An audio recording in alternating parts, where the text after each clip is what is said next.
snow outside. Oh my god. Welcome back to another video on the AJ Plays channel, and today we are back with another MLW related video because why do I start my videos with that? You guys know what my channel's about at this point. It doesn't, like, we all know this. And today we are going to be talking about each MLW team's X Factor for the 2023 season. Now, for this, I'm going to really be choosing players, not like draft picks and say like, oh, these pick selections can really help these teams.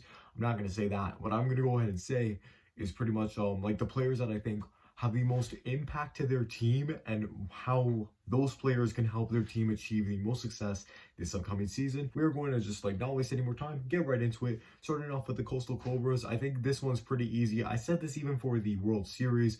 Sawyer being is probably the biggest factor on that team.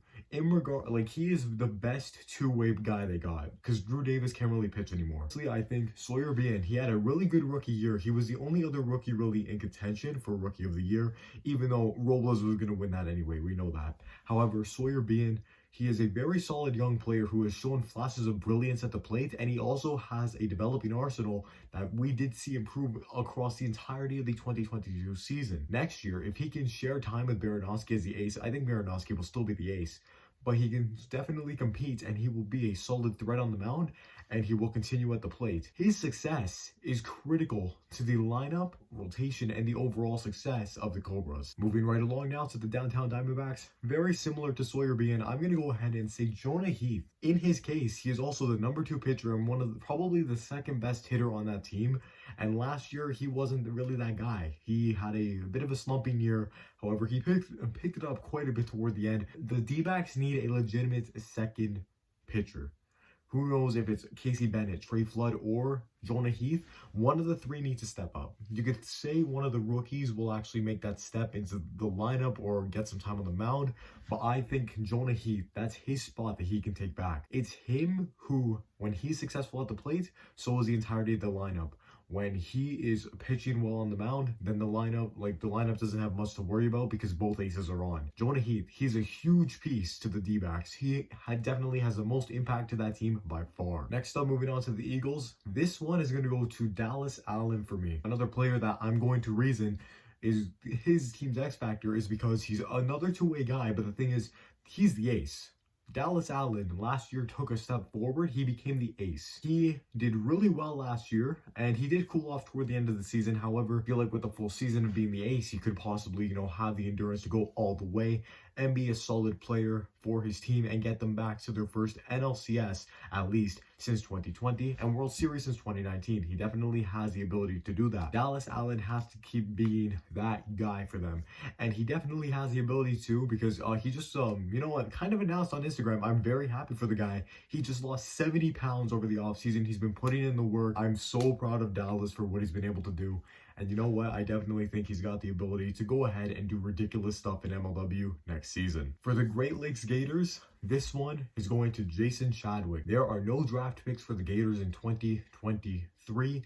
And the reason for that is because they traded for Jason Chadwick. They traded away that pick. Chadwick now needs to go out there and become that player that we remember seeing in 2021 with the Magic, where he was pretty much their ace on the mound, and he actually did shut down a lot of teams. He did pitch really well in the games that he was on the mound, and on top of that, he was hitting out of his mind in those first 2 seasons of MLW. He was really their power hitter. He was their leader in the lineup. Jason Chadwick has to do that for the Gators now because they really seem a little bit directionless after, they traded away their future, but they missed the playoffs. They got swept in that series, and it doesn't look too good on the Gators, considering this is the team they'll be running with for the next 2-3 seasons, but they got swept. But you got to think that Jason Chadwick will be able to do better. He'll come in, he'll do better, and he will be that guy to pretty much determine success for that team because he could be the second pitcher, but he is that guy in the lineup now alongside Chris Cheatham. So he's definitely going to play a huge part in the success of the Gators. He is my X Factor for the 2023 Great Lakes Gators. Metro Magic, if I gotta think of all guys here, it's Trevor Bonham. Now, he is probably the first one on this list that I've said so far, which is a one-way guy. And to be fair, he does play on both sides of the ball. Hitting wise, we don't know. Do we really need Bonham to hit? We would like Bonham to improve at hitting 100%. However, what we really need from Bonham is for him to just reinvent himself. He really just has to go back to the form that we remember seeing back in like 2021, where he was a Cy Young candidate. And sure, you could say, well, the Mallards rattled him up and the Wildcats did as well in the second half. Otherwise, he actually was pretty clean the entire first half. He didn't do too bad. I will actually agree with that statement. However, his success on the mound is going to drive the Metro Magic to wins this season. He literally dragged them to wins because they couldn't hit to save their lives. I mean, obviously, we want Bonham to succeed at the plate as well. We need him to succeed at the plate. If you're a Magic fan, you need Bonham to do well. However, his pitching is what makes him an MLW caliber player, because he is an elite pitcher. When he's on his game, he can be absolutely lethal. I remember seeing him and Baranowski head-to-head in that Cobras Magic series this year. Bonham is a huge piece to the success of the Magic, and right now, he is that guy that needs to take a step up, contribute on both sides of the ball, but especially pitching if the Magic want to get back on track in 2023. So thank you for the Mallards here. This one, I'm gonna give it to Tommy Coughlin. Honestly, start of 2022, he was firing out of the gate. He cooled off a little bit, but he did pick it up toward the end. We need a consistent 15 regular season games and then playoff games out of Coughlin. For the Mallards to succeed, they need his third bat in the lineup, because I feel like they're going to go ahead and draft another two-way star, possibly Jack Doyle. I've hinted at this in the past. If they draft somebody like that, they need a Tommy Coughlin, that third bat, to be dominant. They need him to be that guy to drive in runs. Tommy Coughlin, his success, like Bonham, when he's on the ball, so are the Mallards. He's got to succeed in 2023. As for the Pacific Predators, this is going to two guys, actually. This is pretty much because I feel like their lineup, Ryan Cratch is really the only consistent guy in that lineup. As for Alec Warda and Brendan Russell, your two nominees here for the X Factor players for this team, I'm giving it to both of them because they thrive when all three guys are hitting. And it's usually Warda and Russell who can either be very streaky, they could start off well but then, cool off, or they could start off a little cold but then heat up as the season progresses. So they need to be able to just play consistent wiffle ball throughout. Obviously, you're going to face different pitchers, play different competition. That's fine.